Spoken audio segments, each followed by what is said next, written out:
Good evening, everybody. Glad to see you're here. So, the first order of business is to wish everybody who's here a happy new year and a happy, healthy, wealthy 2026 to everybody and your families. So, I'm glad you're here and it's nice to have you. I'm just going to do a little bit of housekeeping here for a second. There we go. There, that's done. Okay. I'd like to welcome everybody, whoever you are, wherever you're from. I see we have a few people on YouTube as well. And for those of you who are on YouTube, if you don't mind making a comment in the comments column in YouTube, let me know who you are and where you're from. That's always helpful and appreciated. Um, we're going to have a couple of people show some images tonight, and I'm happy for that. I'm still looking at a list of guests that let's see, what would I say? I'm trying to bring in for the month of January and February. And there are some interesting ones there, but I don't want to jinx it by telling you who they are ahead of time. So just to say that I'm soliciting them for being guests on this particular program. And the program has grown, which is kind of nice. Okay. Andrew, nice to see you, and I'm glad you're here. Happy to have you along. So Andrew's on YouTube, and good to be here, Andrew. Okay, now let's see, where was I? Yes, talking about guests, and I'm hoping to have somebody here who's going to be talking about deep sea diving and searching for lost treasures and galleons in the Caribbean. And then a few other people who, again, I'm not going to reveal quite yet, but there will be a couple of guest speakers who will be coming back talking specifically about another area of their interest. Well, one of the interesting thing is that I do have a few photographers who have been in the professional field for quite some time, and I'm trying to rope them into talking about what it's like to be a pro photographer. Some of the rewards, some of the pitfalls, some of the struggles that they've had, and perhaps they can help you overcome those if that's the direction that you want to go. Or maybe, who knows, maybe you just want to be a weekend warrior, have an avocation as a photographer, and that's respectful too. So, oh, we've got somebody else coming in, and that's Gabriel. Hello, Gabriel. How are you this evening? I'm good, thank you. Nice to see you here. Let me see if I can change my microphone here for a second. Yep, there we go. Okay, so, yep, got my mic on now, and it's also the speaker, so I'm not getting any kind of feedback. Fantastic. Nice to have you here. I've already wished everybody Happy New Year, but Gabriel, I'm going to wish that to you separately, and may you have a happy, healthy, and wealthy New Year. May 2026 be your dream come true. Who knows? Thank you. Appreciate it. Okay, I'm just going to go over here and get rid of this for a second and add people. Good. Okay. So I have to add people separately over here so that I can actually get them on camera should the need arise. And let's see what's happening. Yes, I'll be starting, actually, I'll be finishing a school program which ran into the first 2 weeks, the first two full weeks of January. And the primary reason for that was because of the college strike that happened earlier or later last year. So that delayed a couple of courses. So I'm into January to end the course. And then I'll be also starting a course for Mohawk College, Digital Photography 1 course, which is my favorite. And that'll be starting next Monday online in the evening. Come on, George, admit it, your favorite is film photography one. Film photography one, exactly. Yeah. And do you know what? It's interesting that you say that because I just noticed that there's an ad on one of the social network channels about a new business that has opened up in Brantford, film processing. And not only that, but they have on their shelf apparently darkroom supplies, the Patterson tanks, and Mhm. all kinds of beakers and everything else. I think there's a lot of retro happening in Brantford for somebody to think that it's viable to open up a business in darkroom supplies. So hey, who knows? I mean, there there are a lot of advantages to film, How and many people are living in Brantford? you would ask me that right now. I don't know. Does anybody know here? Probably 70,000, maybe more. 80? Hmm. I don't know. I don't know Uh, if that's enough. If I were them, I would have opened it in Toronto. well, sure, yeah, you would, but I don't want to live in Toronto. I mean, Yeah, gee. but the story's not yours. Darkroom supply. So,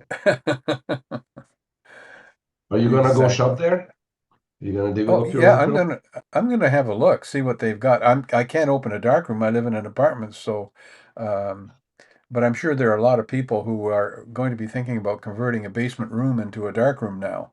And people have been if you go onto, let's see, any of the social channels that talk about sales of any kind, they're selling enlargers.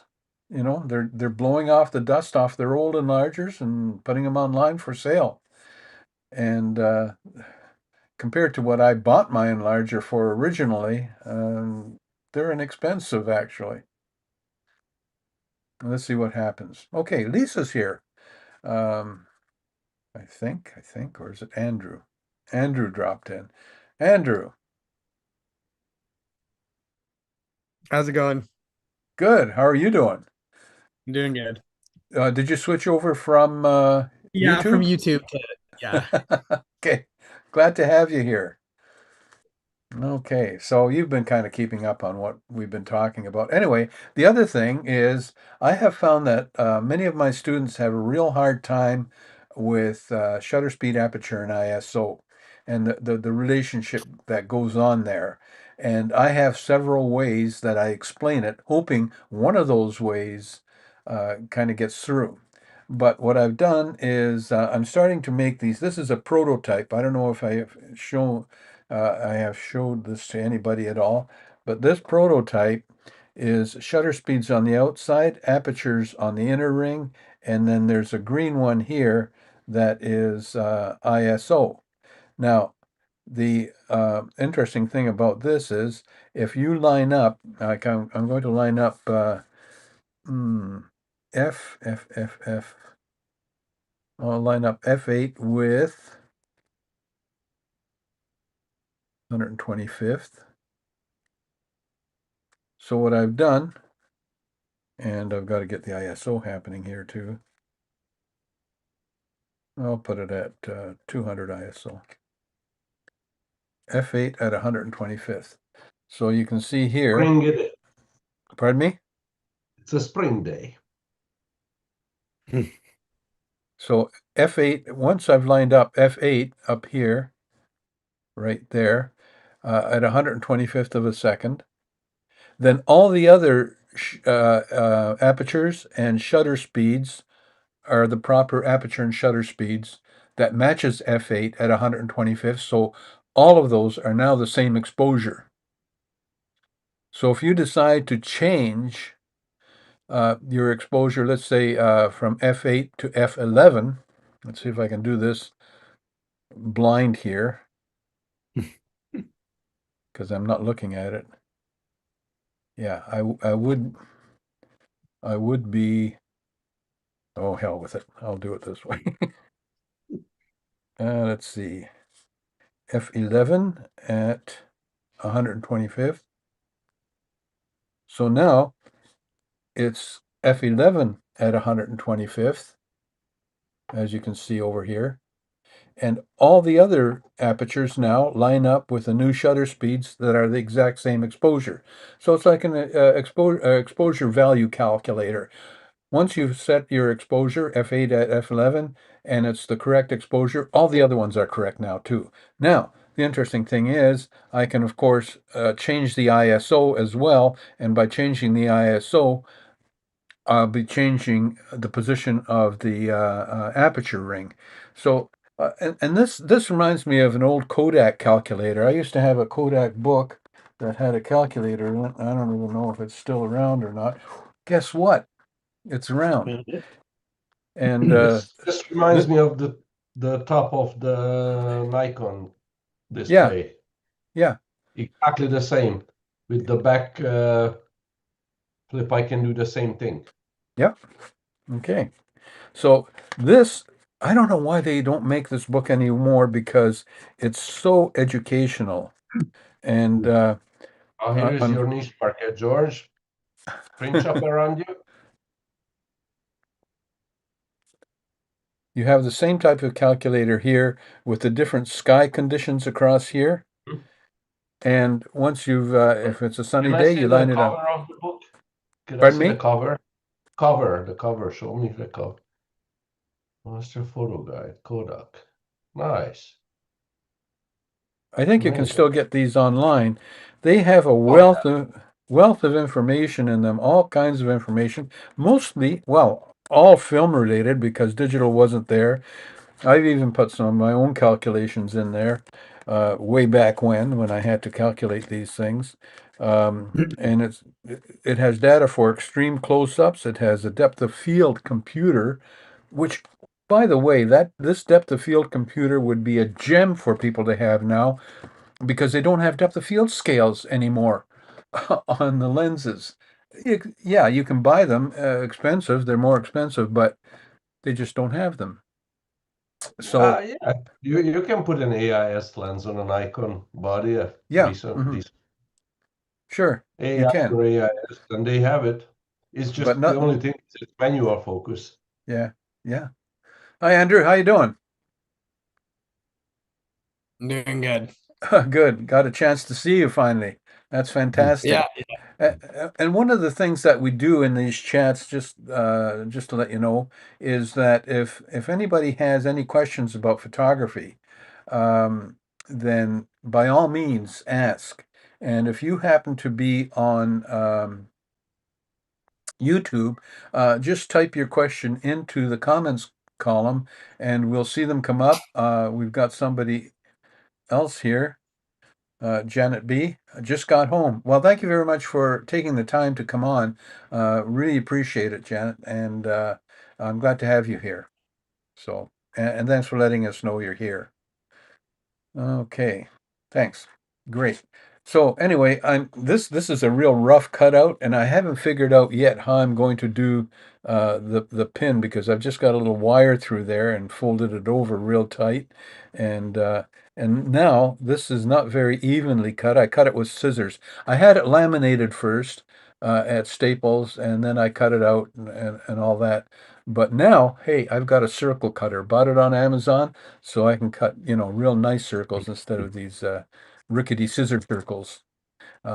But yeah, these I designed. Well, I didn't design this. This is actually offline. I found this somewhere. Company in Europe was doing this.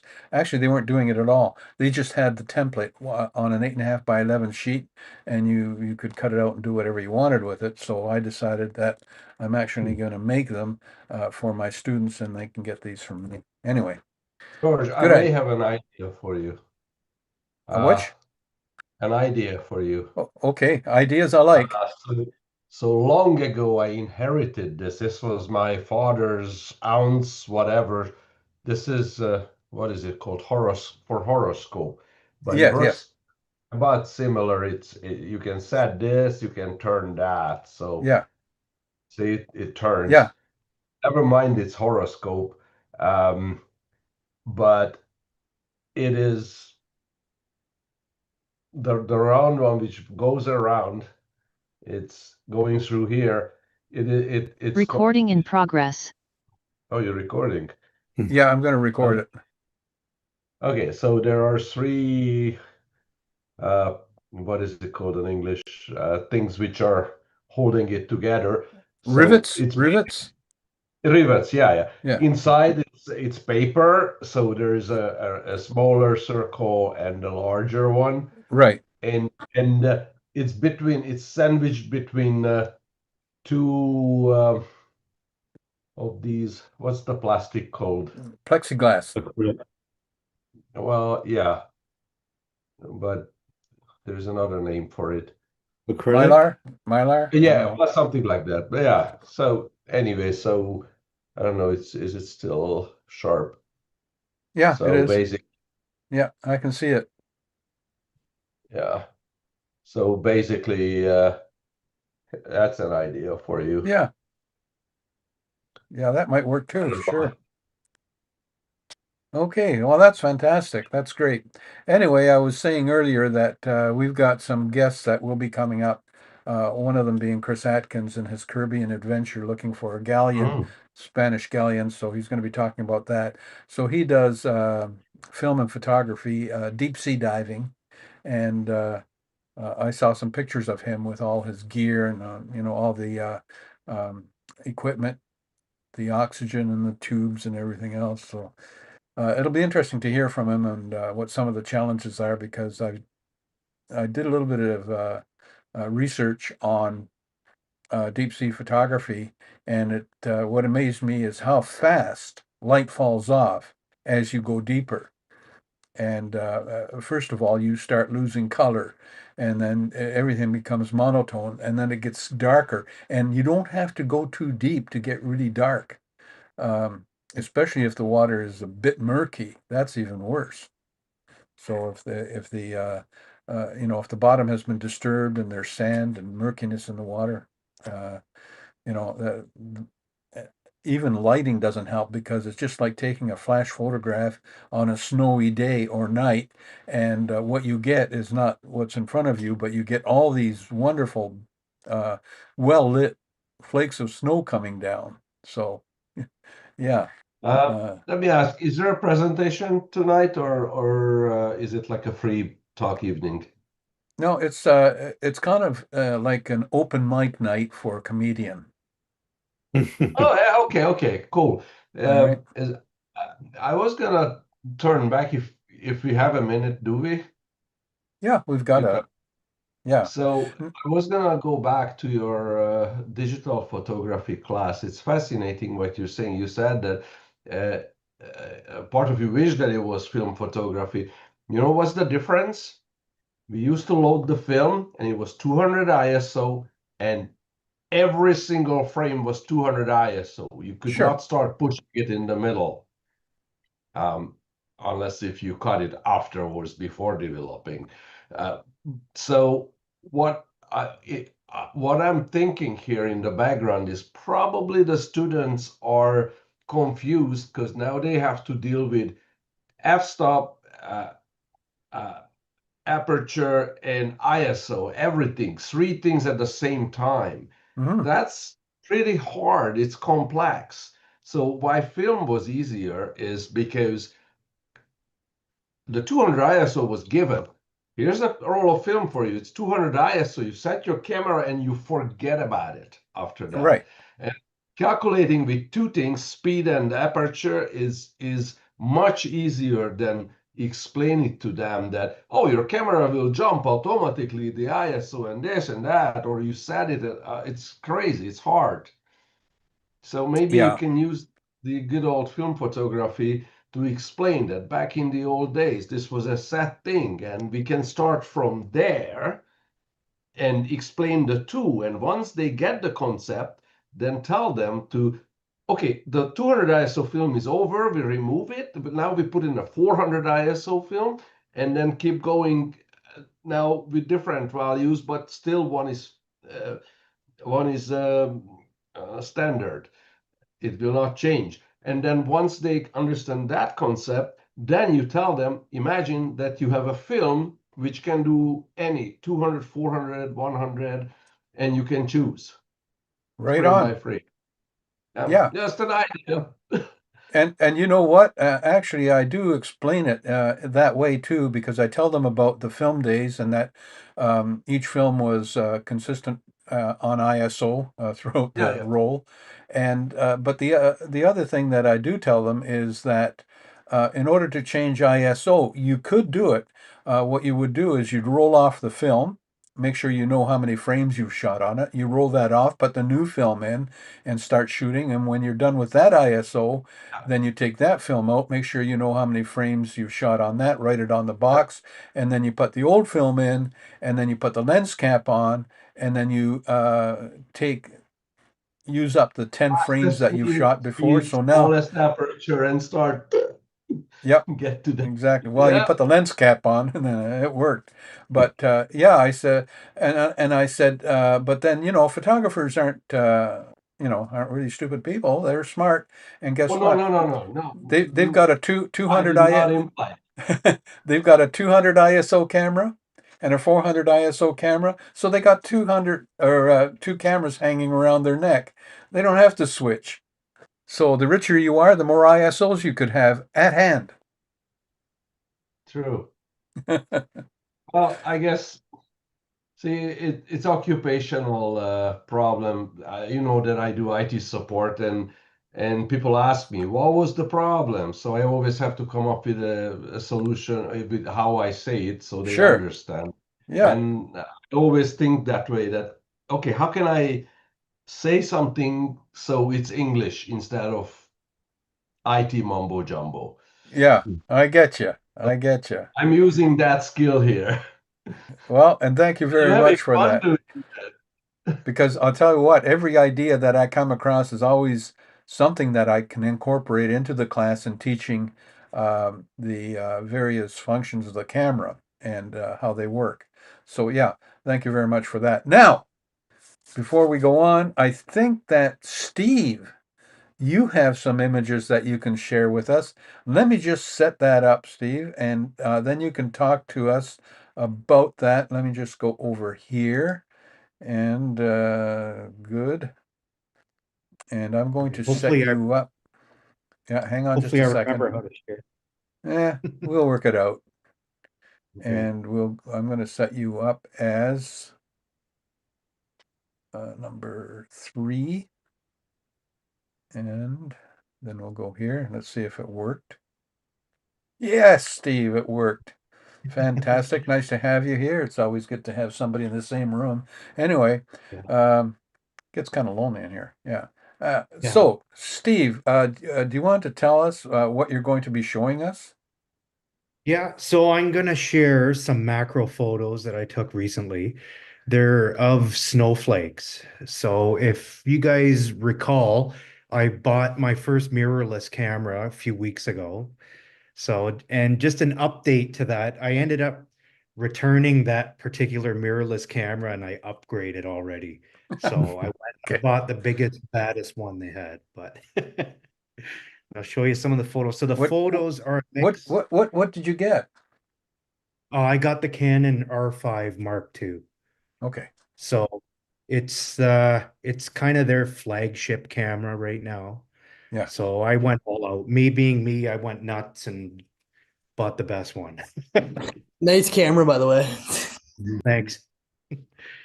So I'm gonna start sharing the photos. So the photos I'm gonna show you were taken, some of them were with the new camera, the new mirrorless, and the others were with my DSLR, the Canon 5D Mark IV. So Okay. just forget how to do this already.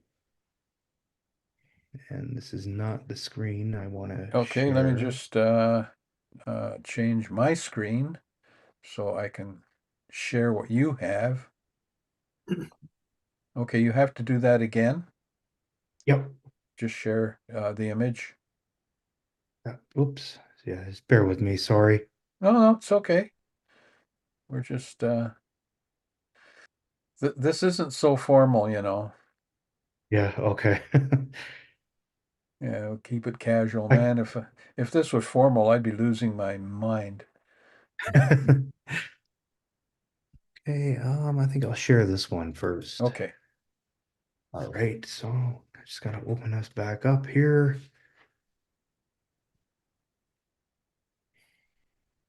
And there we are. Oh, Can you see that? yeah, that's Okay. amazing. Okay, so that's one of them that I took.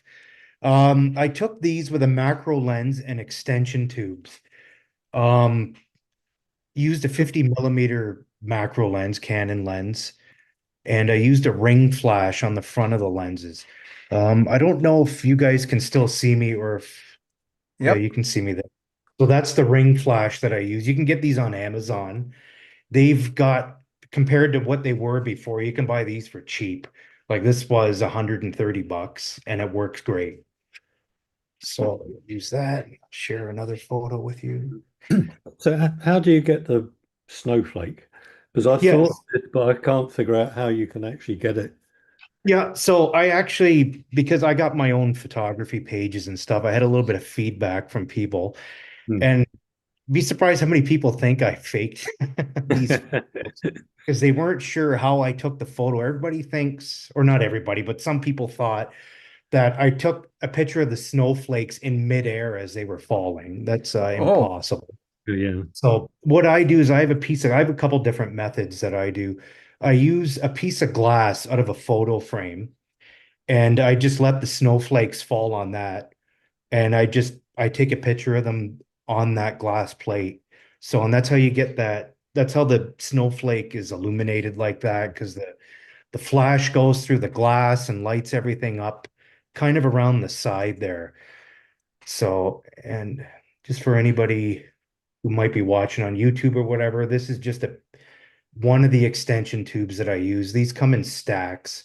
The particular pack I have comes with 3 stacks, okay. and Steve, yeah, just do me a favor because not everybody is necessarily familiar with extension tubes. Do you want to stick your yeah, finger through it? yeah. So There's that's no all it lens in is. it. Yeah, okay. Yeah, there's no lens in it. It's got all the electronic connections, so it lets your autofocus work and everything else works uh, electronically on the lens. The idea with these is, George, maybe you can help me with this. The idea is you're changing the distance from your lens to your image sensor, or if you're using film, it That's right. changes that distance there. And so the extension tubes, the how can I say it? The more you have, the longer they are, the closer you can get to whatever subject. And yeah, so that's how they work. Okay, Like I said, if I'm I'm just going to mention one thing here because in as part of my class I do talk about macro photography, but extension tubes are a nice economical way of doing it. There's also this is the poor man's way I think of doing it would be filters. Um, okay, diopter filters to put on the front of the lens. Not ideal. Extension tubes are the best way to go. And one more above that is extension bellows. Mm, So instead of having a solid tube, you have a bellows that you can move back and forth with your lens, right? And yep, then you have a whole bunch of extension rings all in one. Okay, I didn't mean to interrupt you, but I just wanted to point no, that out okay, that there's other ways of doing this. yep, no, yeah, I wanted you to help me out there. So so here's another flake. This one was taken with the Nice. new camera. So that's with the mirrorless. And another thing I'm going to add about the mirrorless cameras, them not having an actual optical viewfinder on them with your mirror and stuff. Yeah. I find that they're harder to use for macro photography. If you guys remember Jeanette talking about, was it Jeanette? I can't remember her name. She did the presentation before we went Annette, on I think holiday it was there. Annette. Yeah. Yeah, Annette, sorry. And she was saying that her camera kept going black, like the screen kept going black on her Yeah, during yeah. that photo shoot she was doing. I had that same problem with this doing the macro photography. I don't know if it's something I'm doing wrong. It could be, but I was running into that. So the DSLR was king when it came to these Yeah. macros I did. And I was doing them in low light in the dark, freezing cold. So, Steve, done Yeah. macro. I got a mirrorless one. What I do, I use the plus button to Mm. increase the size of the actual screen while I'm trying to focus it, and that way you can actually get a lot closer, and get a better um, using manual, get the get it just right. I don't know if you want to something Okay. I do, and I don't not sure why it goes black because my one just keeps you can see it all the time. Yeah. Okay, I, I, I'm just I was in. yeah, I'm just going to interject here just for a second because I know that some of my students have the same problem. And one of the interesting things, obviously, about macro lenses is that, let me just get another channel going here. One of the interesting things is not with the macro lenses, but with the mirrorless cameras.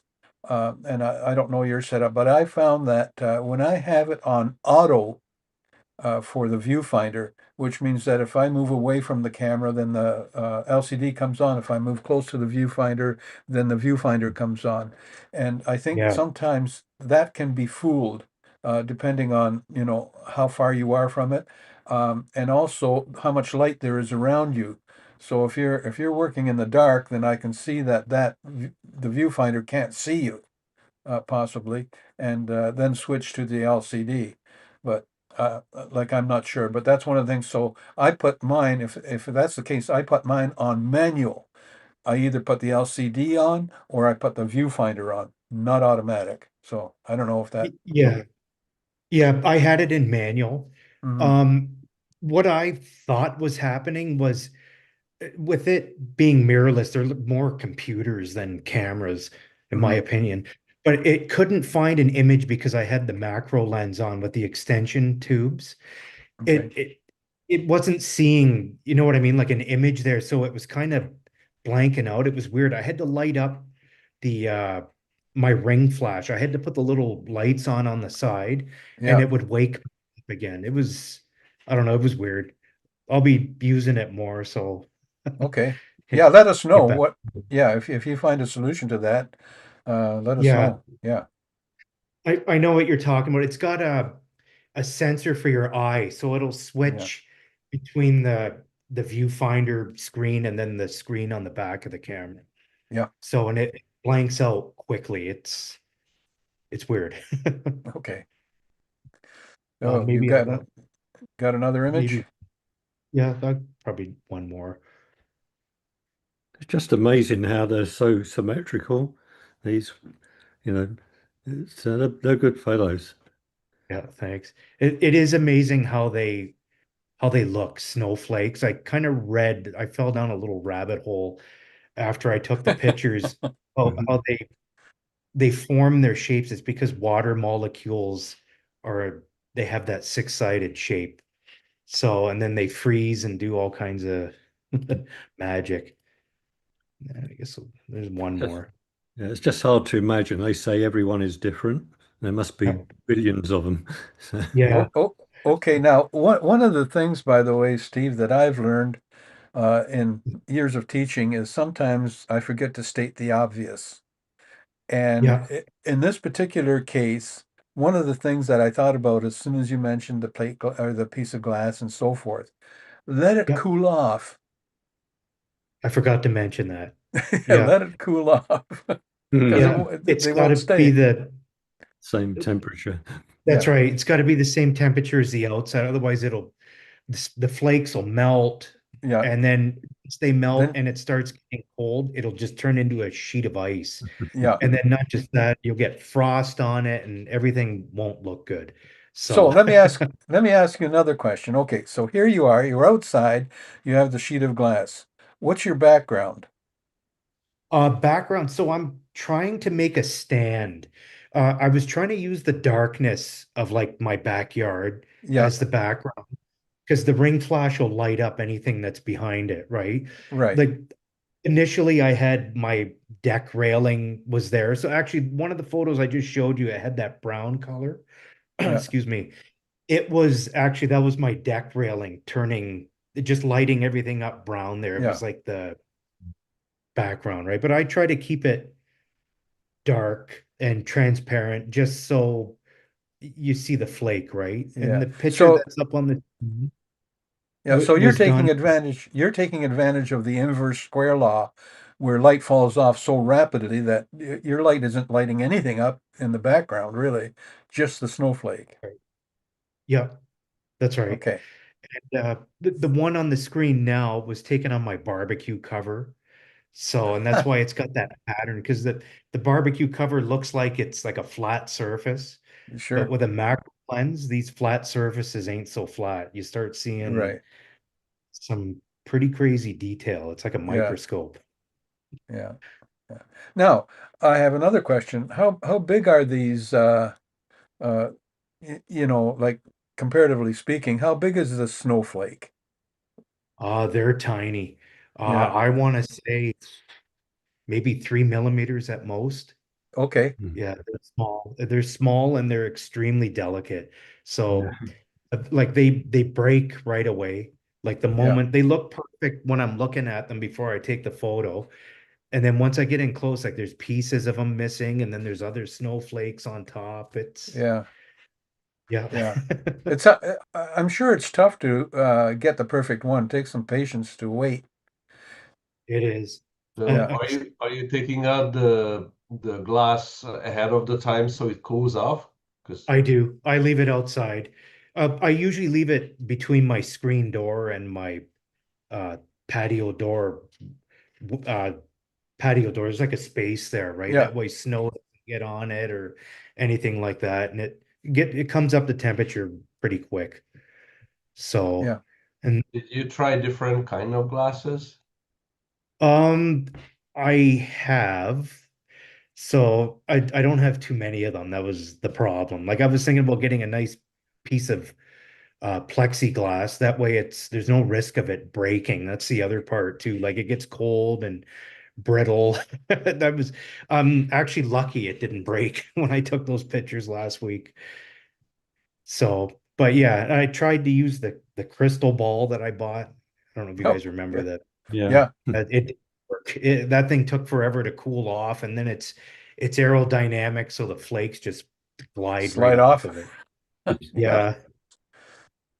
Okay. Well, So that's fantastic. That I really appreciate that, Steve. That's great. And there's good lessons in that whole project that you pulled off.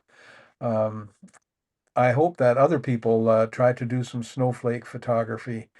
Uh, I don't know if in some of my classes, when I talk about macro photography, I also do kind of the cheat thing where I take the lens off and then I put the lens just against the camera body backwards. And then to focus, I just move in and out because that's the only way you can focus and take the shot. yeah, There are some adapter rings that allow you to um, reverse your lens like that, but it's a single diopter. You can't vary that.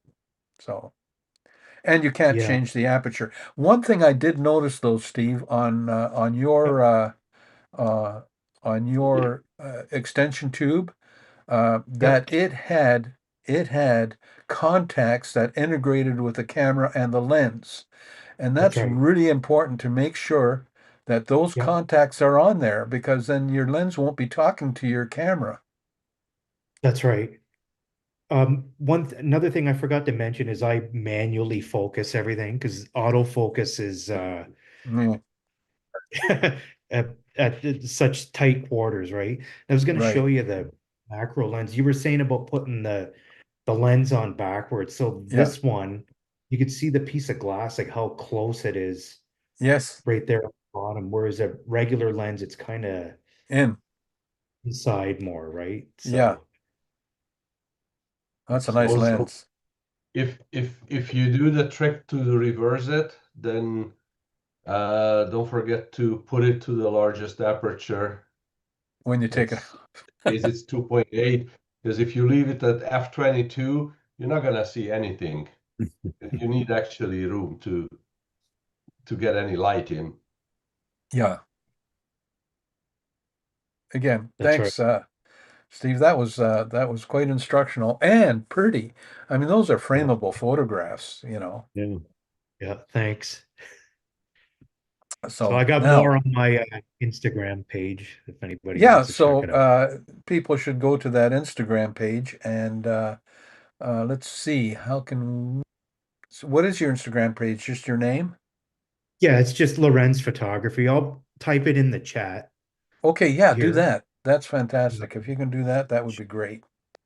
And then I can post it and bring it up for other people to see. that's it there. And I also have a Flickr if anybody still uses Flickr. And it's same thing. Just It's look up showing your Lorenz. age. Yeah. Yeah. Um, Fantastic. yeah. So that's it. Yeah. There's another Lorenz Photography down in the States, Yeah. but they do baby photos. So that's not me. No, yeah, it's not me either. Trust me. Yeah. One of the things I talk about when I first started in professional photography, I photographed anything as long as it was legal. And um, once I really got started into the commercial work, which is where I really wanted to be, uh, I always told people the first thing I dropped were babies. Not literally, okay? But that's it. I didn't like doing babies. I didn't mind weddings. Weddings were fun. But that was the next thing that went, and then I turned totally to commercial work and industrial work, because that's where my passion was. Did I stop doing weddings? No, because again, they were fun. But the one thing about doing weddings that I found was that they took away my weekends. Because on Saturday I would shoot. Sometimes Friday night I would shoot because of the rehearsal. And then on Saturday I would shoot long days. And then Sunday I'd be editing. So crap, it wasn't, well, took away my free time. And then the rest of the week I did industrial commercial work. So the weddings that I took on were few and far between. They had to be worthwhile. It had to be a wedding that I really wanted to do. You know what I mean? Yeah. But no, don't photograph what you don't like. That's my Yeah. answer to that. Yeah. But no, and the thing is that you take a snowflake photograph like that, and you enlarge it to 40 inches or more, and frame it and put it on the wall. How much you want to bet somebody will want to buy it? Oh Yeah. yeah, oh yeah.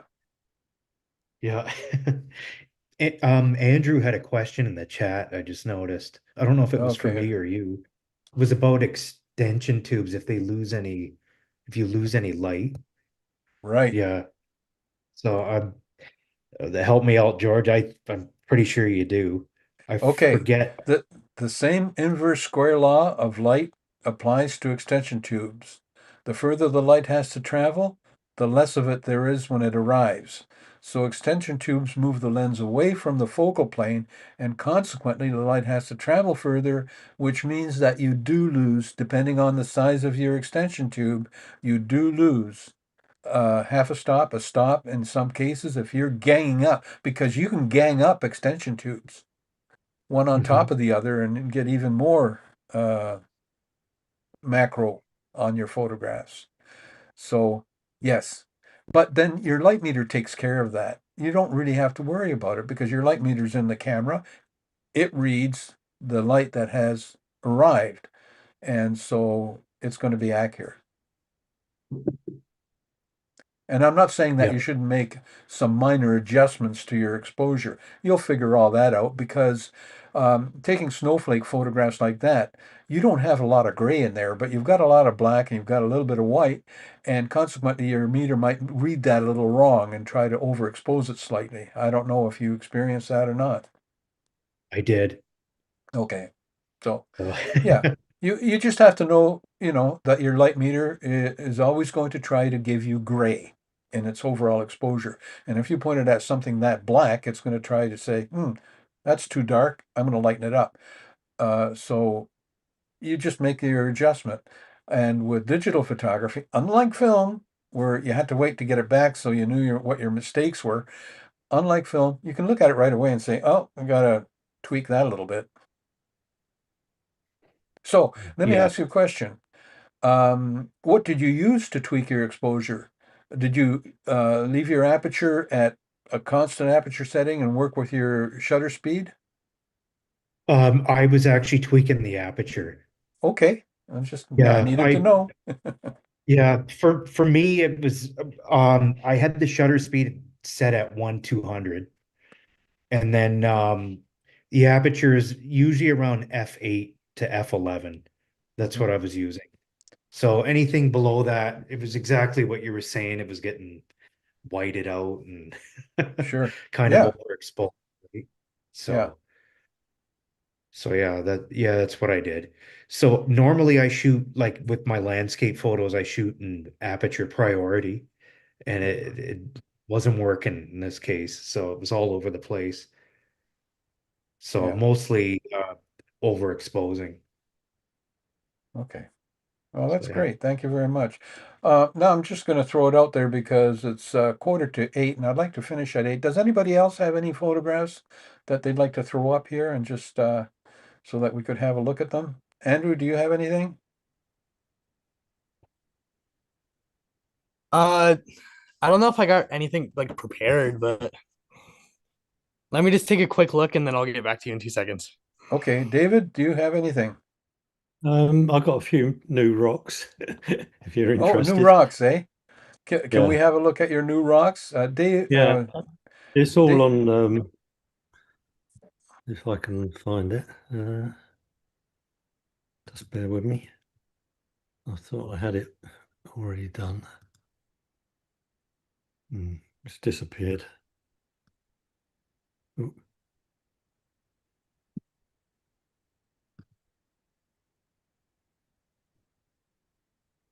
okay. uh, no, it's not being kind to me. Documents. Report advance.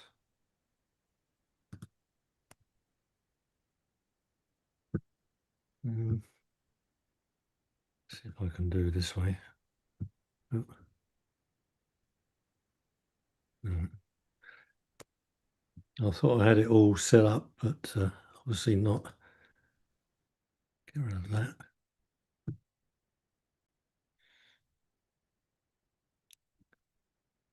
Chat. Sorry about that. That's okay. Share.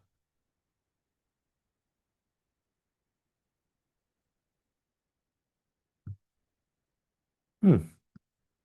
It it worked last time, but doesn't seem to be wanting to do it this time. Try Mm, again. yeah, open it up on your desktop and then share it. Yeah.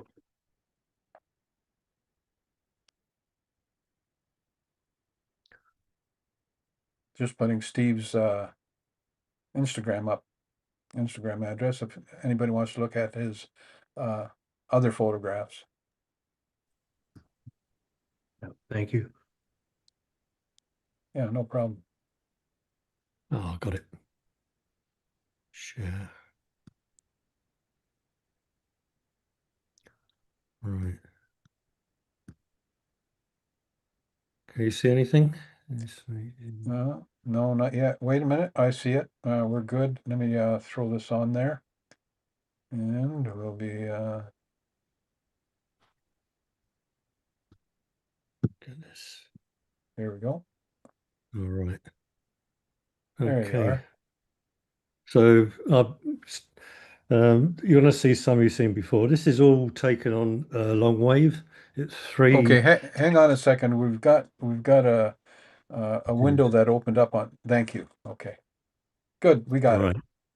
Whoa, I Okay. love it. Well, that's not one I took. That's AI.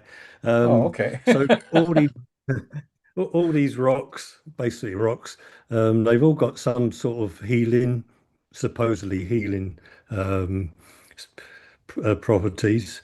Um, but this is what Whoa. happens when you put this is 365 nanometer long wave black UV light, so you can just see the difference. on that one. This one is opal. And again, it Huh, comes up brilliant, sort of green. It's quite amazing, really. it is. Yep.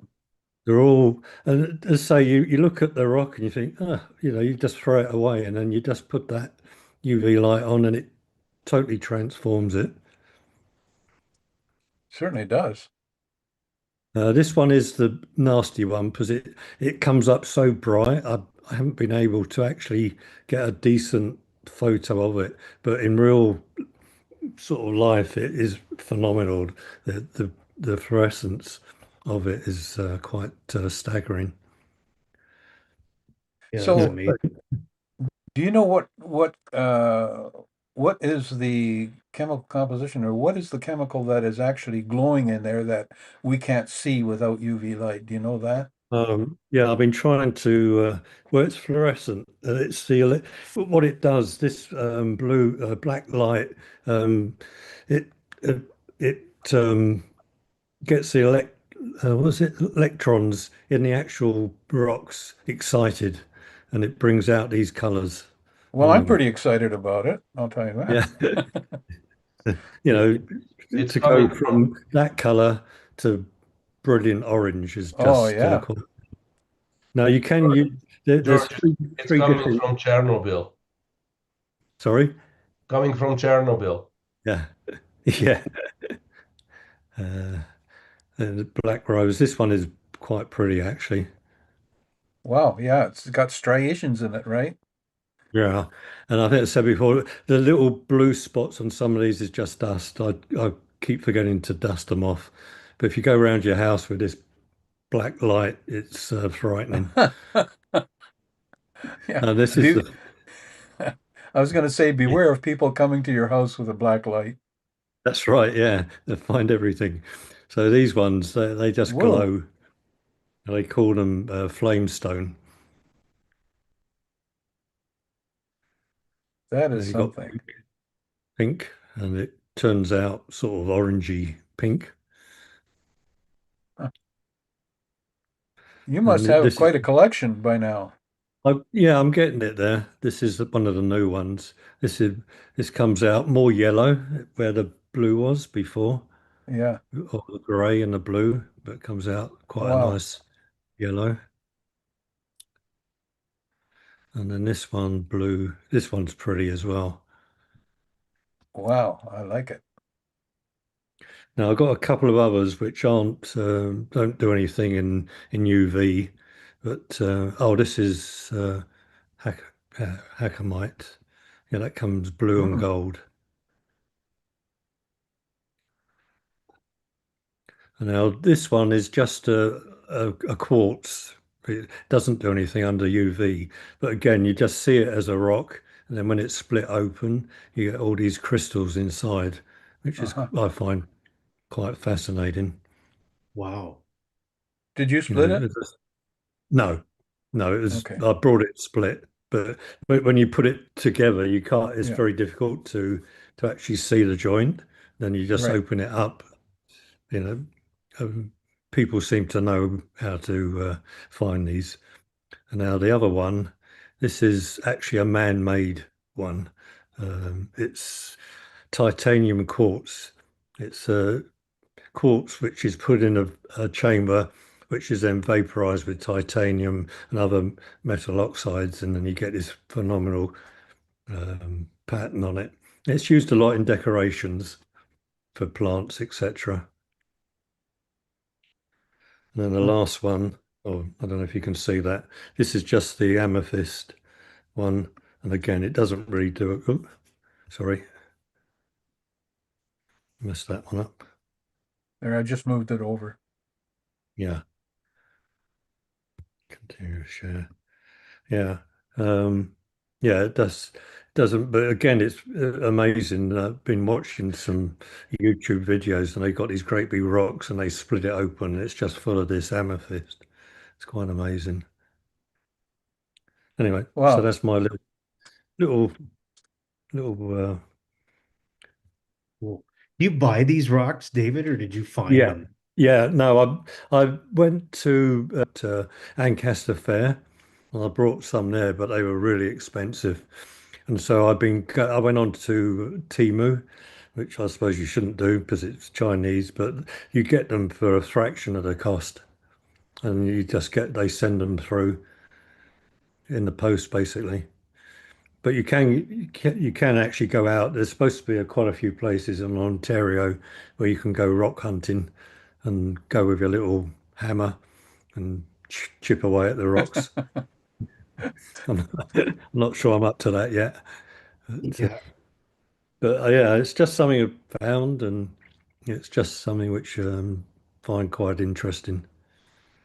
Just the Oh, difference. And as I say, there's three different. There's a short wave one which is 254 nanometers, but the actual that flashlight I can get two from China for like $55, but here they want $250 for the same Ah, thing.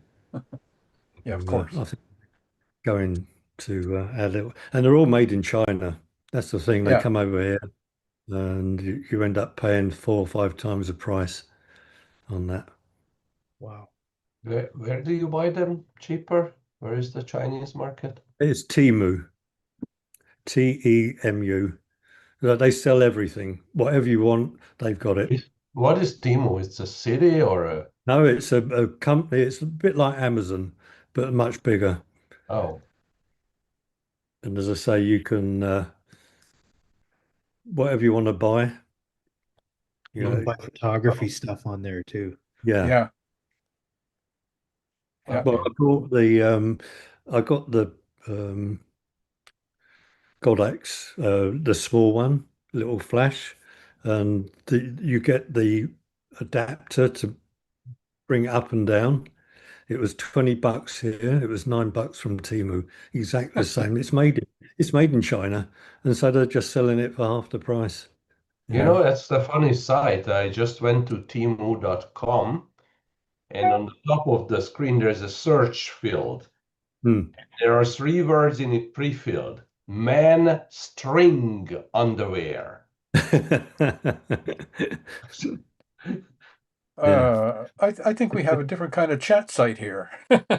Yeah. That's what I mean. Yeah. Yeah. But yeah. Yeah. So, Now you got to remember that that website is probably geared towards Americans more than Canadians, hmm. I think.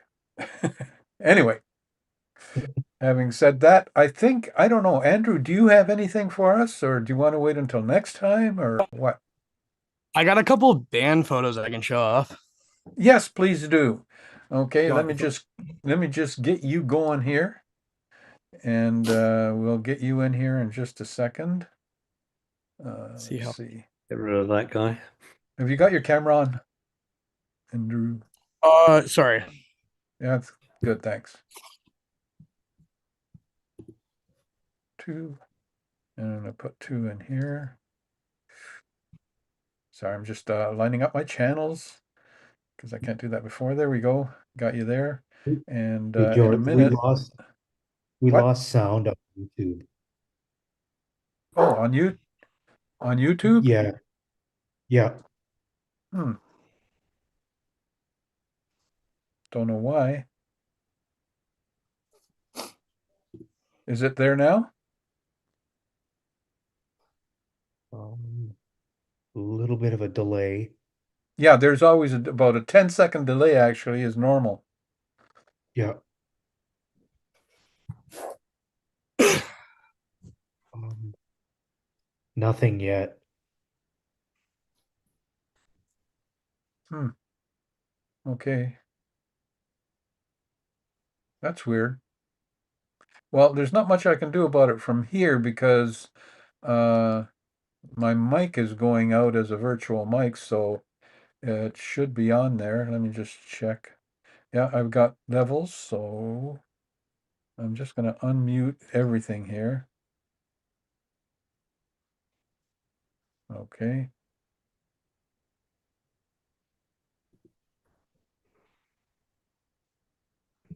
Hmm. All right. Well, if we don't have audio, let me just check something else here. Nope. Well, we're gonna have to go without sound, unfortunately. I mean, that's all good. That's cool.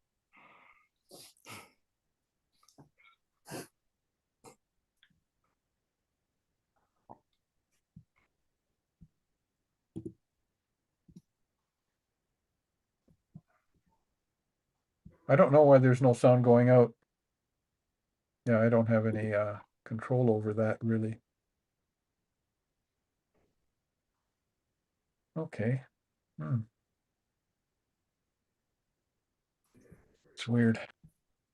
Okay, let me just get rid of this.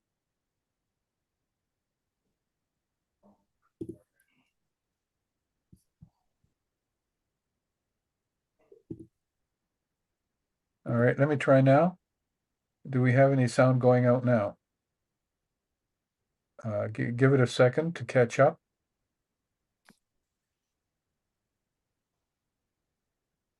I think that we might have sound on YouTube now.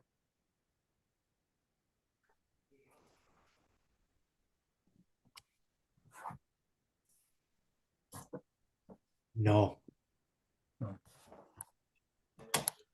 Strange.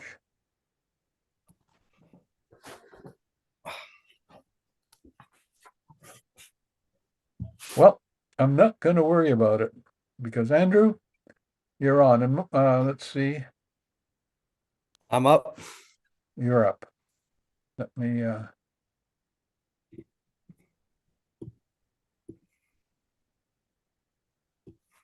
Mm,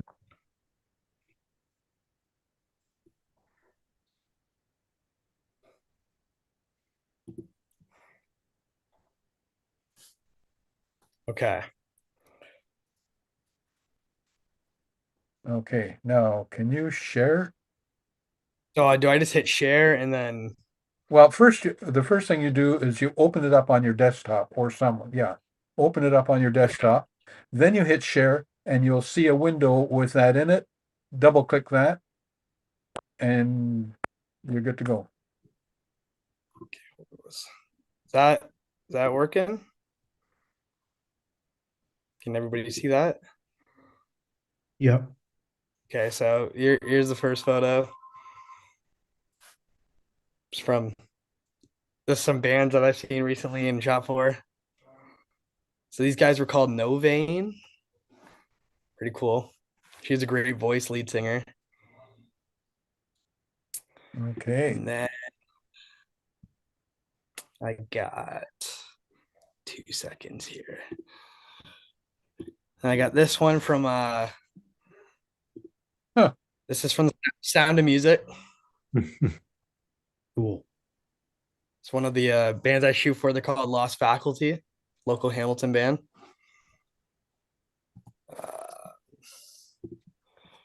I got this was I don't know if anybody's heard of Bridgeworks. Yep. But this is at Bridgeworks. There's a couple of bands that I saw come through there. Her name is Frances Whitney.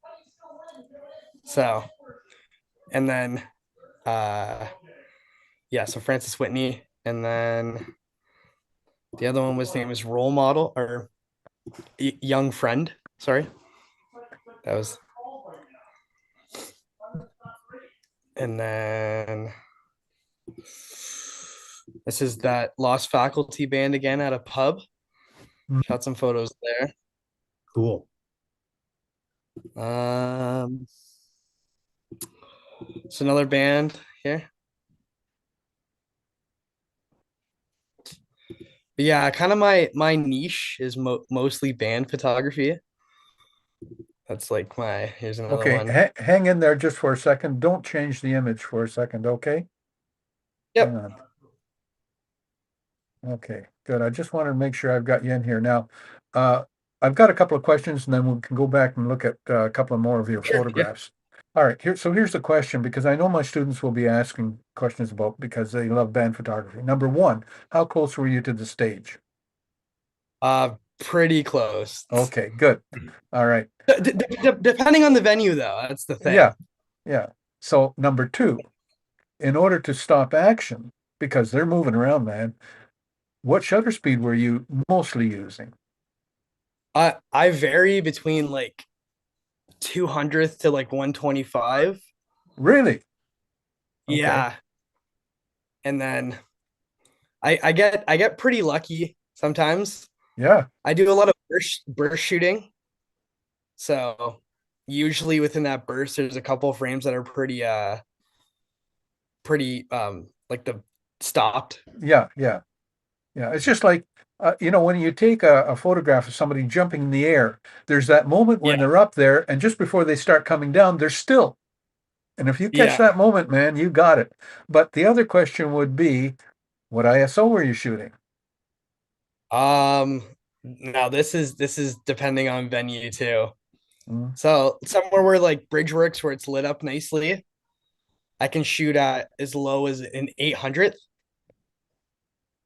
which is still okay. pretty high, but Yeah, and some other venues it's like 6400, yeah, and yeah. then that all based on like the camera, what sensors you have and what how much light you can let in before the image becomes too grainy Now let me ask you and another question. Now that you mentioned sensor, this is a good question. Most sports photographers prefer a crop sensor because they can get in closer with a normal lens. What about you? I prefer a full frame, Yep. and then I can also do the ability to crop in on the sensor Yeah. with the full Okay. frame because there's also the crop factor. Yeah. Like you can turn Okay. that on. So if I need to get a little closer, I can just turn that on. So What kind of camera? I use an R6 Mark II. Cool. That's like I do a lot of photo and video for bands, so it's been the best hybrid shooter I've found. So Nice. Okay. So you got a couple more? yeah, I got the last two are kind of like more portraity photos. There's this one right here, Nice. Nice. and then this is the other one that I Cool. shot there. And yeah. Well, Andrew, I really appreciate you sharing those photographs with us. That was fantastic. I love Of that course. stuff, man. It's just and it's a hectic environment that you're in. Oh yeah, for sure. Yeah. Uh, So and so like gear wise, what, you just take your camera and that's it? yeah, pretty much. It's just a camera. I shoot on a 24 to 70, Okay. and then I also bring a 10 to 20 to get just Yeah. wider stuff and Yeah. a flash, and that's pretty much it. So Perfect. that's Cool. my that's my setup. I always Well, find yeah, band go ahead. photography kind of hard. I don't know why. Like usually the lights on the stage, like in my experience, have always Yeah, screwed up my photos. the, So the lighting is the hardest thing to like when you go into like the editing, it's so hard to make it like kind of true to image. So yeah. And I find red light screws up yeah, digital sensors for some reason. Just like David there with his rocks, one of them was lighting up red, and it was I don't know why digital cameras kind of do that. but You said you're using Flash. Can you tell more about it? What do you use it for? How do you use it? Are you uh focusing or? it's more for if like a venue's dark and there's crappier lighting. I know I can always get away with a couple flash photos that bands like. So Well, you have to use a really powerful one to lit up the whole picture. yeah, I use a kind of an older Godox. Let me see if I can. I got it right here. Give me 2 seconds. Yeah.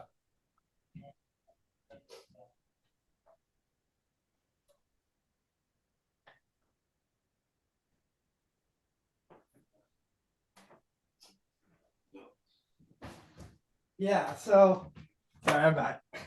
Hmm. So this is one of them I use. This guy, just like a classic. And then I'll use that with like a flash trigger sometimes, or if I want to travel a little more compact, I carry this with like a That will only give like a spark in the eye. It's not gonna lit up the picture. uh to be honest with you, like I've gotten some pretty bright photos out of that Yeah, flash. Yeah, it's been pretty powerful sometimes, and I've been pretty surprised about that for being so small. Like yeah, yeah. she gives off, but mostly I use this when I do band stuff. And you shoot straight, or are you doing Yeah, mount? I shoot everything like direct flash. So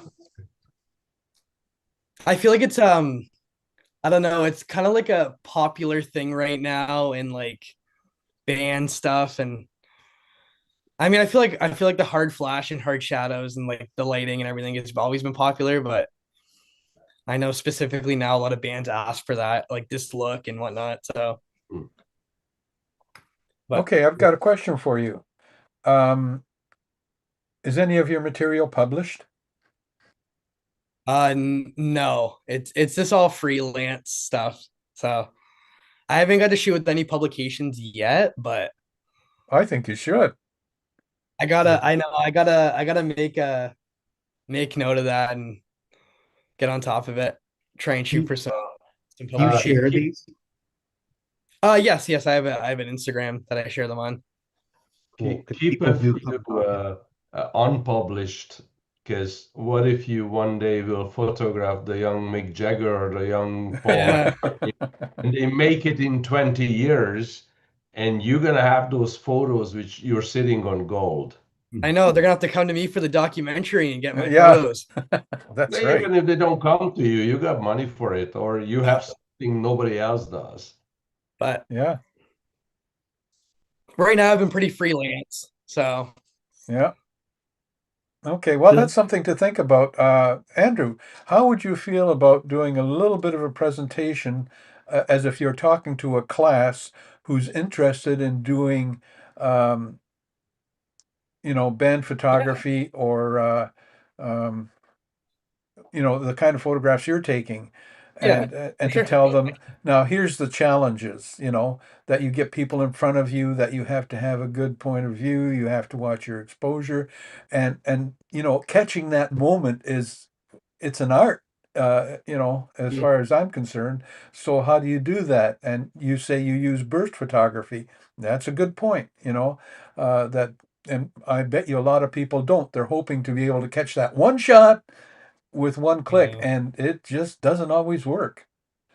Because you always got to gear up for a moment that's gonna happen, and then you just start shooting, and that moment will happen within that burst that you got. Yep.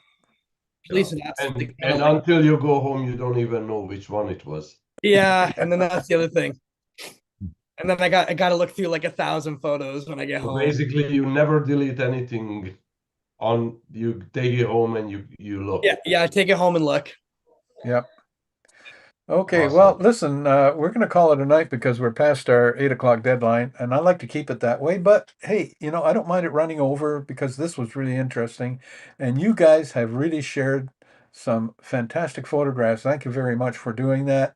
I would almost just, say this was a better night than if we had a guest. We had three guests, so it's great. just George, And can I, so, yeah, George, can I just say one thing with sure. Andrew? Do you sign your photos?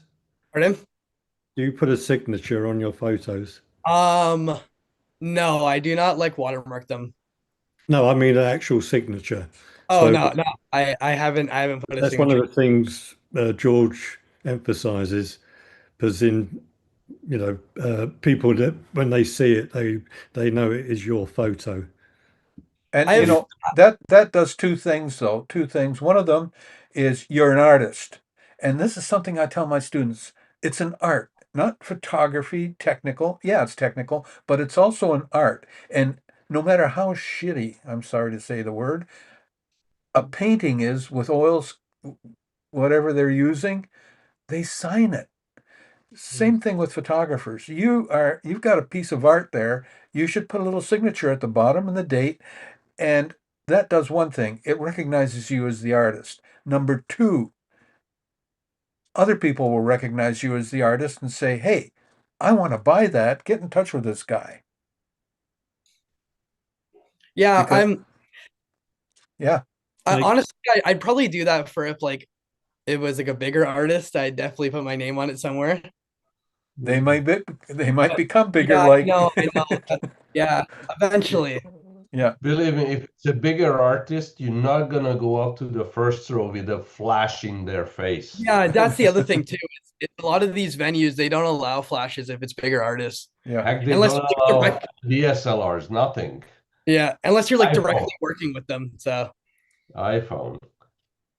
yeah. I But did what, and see that's a yeah, the interesting thing is once you get recognized, guess what? You get a press pass. yeah. So that's like the thing I've been really diligent on is trying to like work with the actual artist instead of working for a publication. Right. Because then I know like the photos will get like either posted or published somewhere, and then I'll get the recognition and this and that. So, Yeah. but Good. Yeah. that's Like been well, they asked one actor, I think it was an actor, they asked this, wouldn't you like to see your name in lights? And he said, no, I like to see it on the check. yes, Yeah. So recognition is good to a point, but after a while, yeah. wouldn't it be nice to get that check? Mhm. So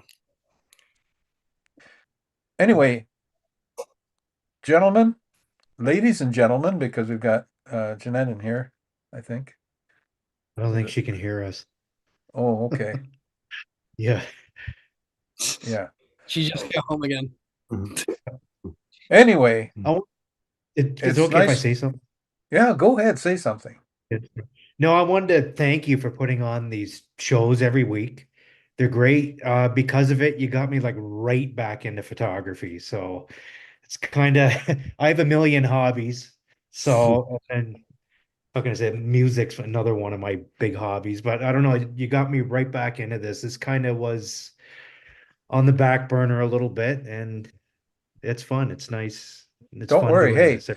David will come over to your house with a UV light and see how much dust there is on your cameras. Yeah. having Yeah. said that, I have something to say. So I actually also share that sentiment. Thank you for getting me back.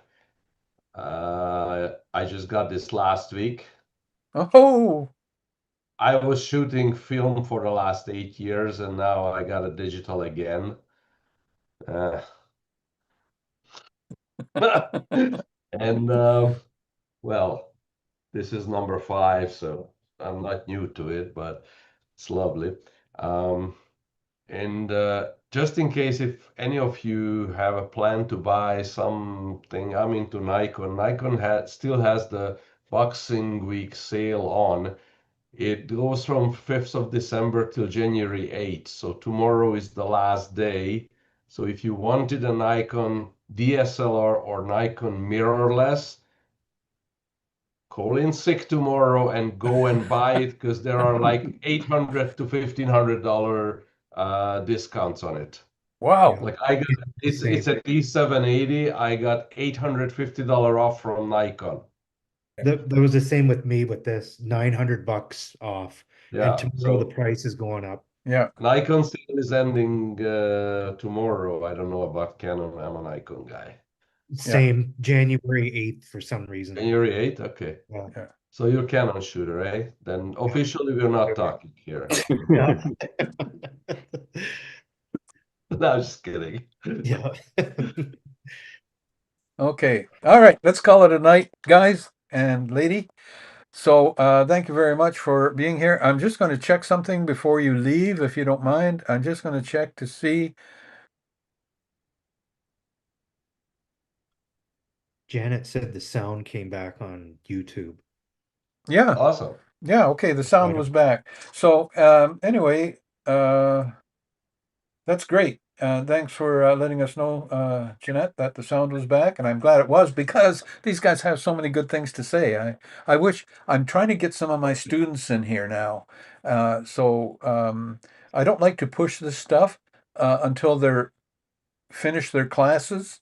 I don't know. It just I think, sort of a proprietary thing with me that, people say, oh, you shouldn't, encourage your classes to join you on Facebook or Instagram or anything like that. But this is a little bit different. It's more like a class. But anyway, um, I'm going to have students dropping in, hopefully, very soon. That's So, good.